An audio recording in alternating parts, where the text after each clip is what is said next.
कि ये जो हमारे मुल्क पे पिछले दौर जुल्म हुए हैं,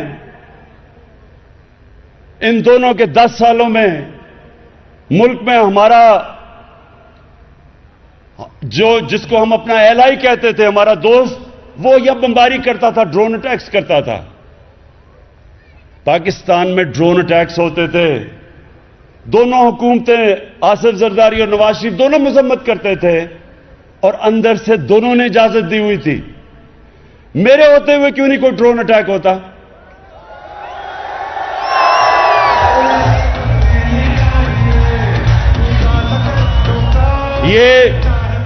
ये कोटली के लोगों, ये अमेरिका का कसूर नहीं है।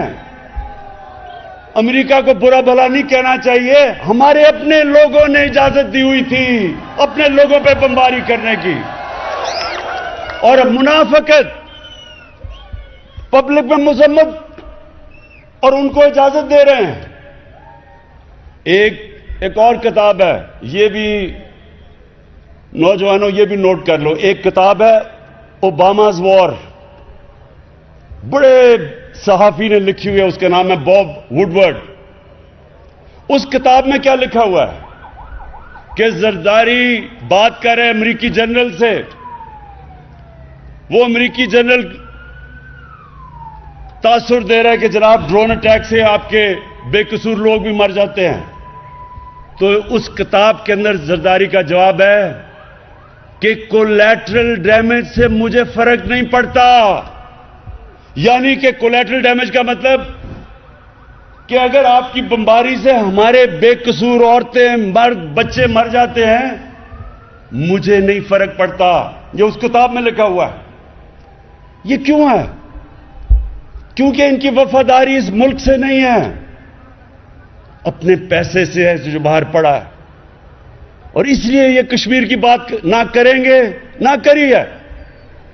अभी फलस्तीनियों पे जुल्म हुआ, इसराइल ने जुल्म किया, आपने देखा होगा टीवी पे, घर गिरा दिए उनके, बच्चे मर गए, पता नहीं कितने। क्या कभी जरदारी और नवाज शरीफ के मुंह से तनकीद सुनी है इसराइल की? एक स्टेटमेंट बताएं, सुनी है?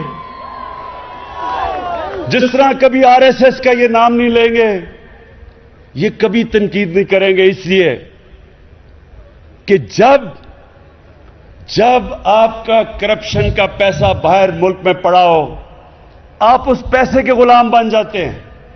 आप कौम के मफादात के लिए नहीं खड़े हो सकते। और कोटली के लोगों, दूसरी चीज आपने ये पूछना है कि आपके होते हुए गुर्बत कम हुई कश्मीर में, आजाद कश्मीर में हुई कम? क्या आपने लोगों के, गरीब तबकों के लिए कुछ किया?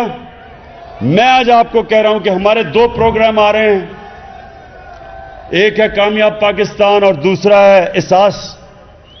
पाकिस्तान की तारीख में सबसे ज्यादा पैसा खर्च किया जाएगा सिर्फ अपने गरीब, निचले, कमजोर तबकों को ऊपर उठाने के लिए। कामयाब पाकिस्तान में एक खानदान जो 40% नीचे खानदान है, उसको सूद के बगैर कर्जा, एक फर्द को, ताकि वो अपनी दुकान कर सके, अपनी जिम्मेदारी कर सके, उसको सूद के बगैर कर्जा।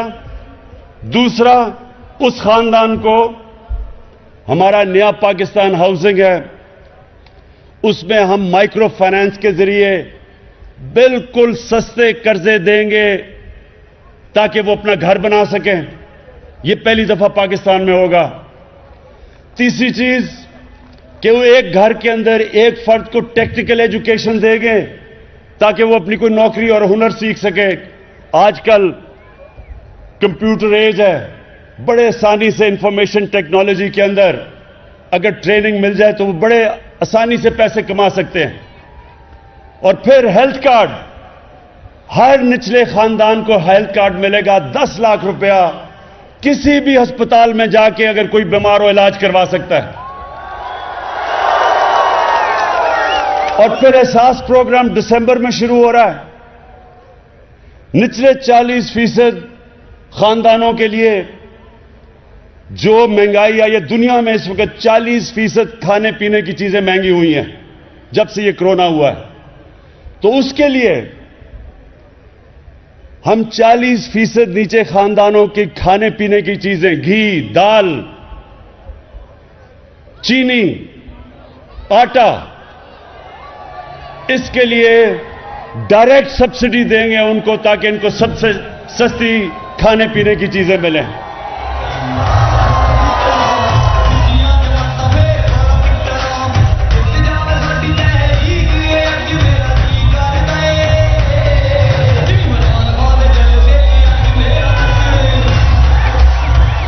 कोटली के लोगों, परसों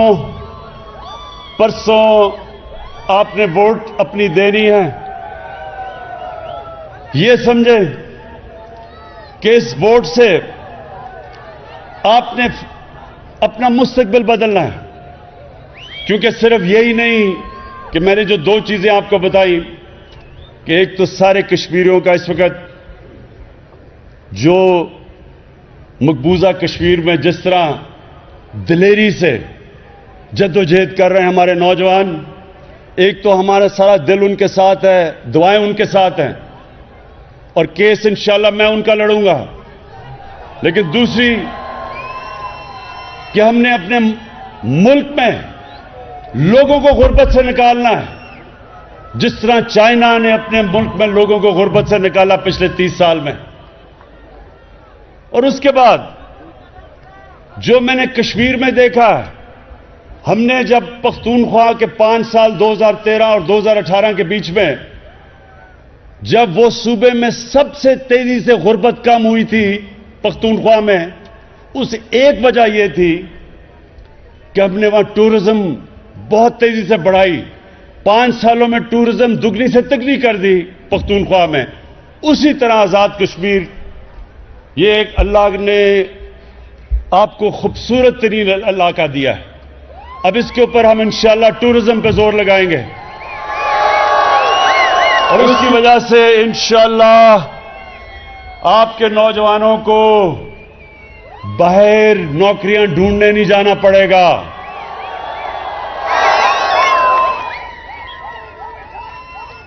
और ये फिर अभी मैं देख रहा हूं कि नून लीग, जिस तरह भी अली अमीन ने कहा कि अभी से शुरू हो गए हैं कहना कि जी इलेक्शन में धांधली होगी।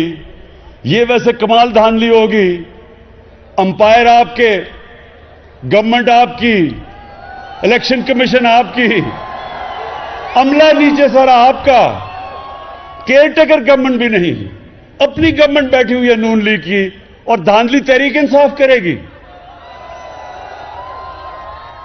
यह भी एक अजीब मोर्चा होगा कि सब कुछ उनका और धांधली हम करेंगे।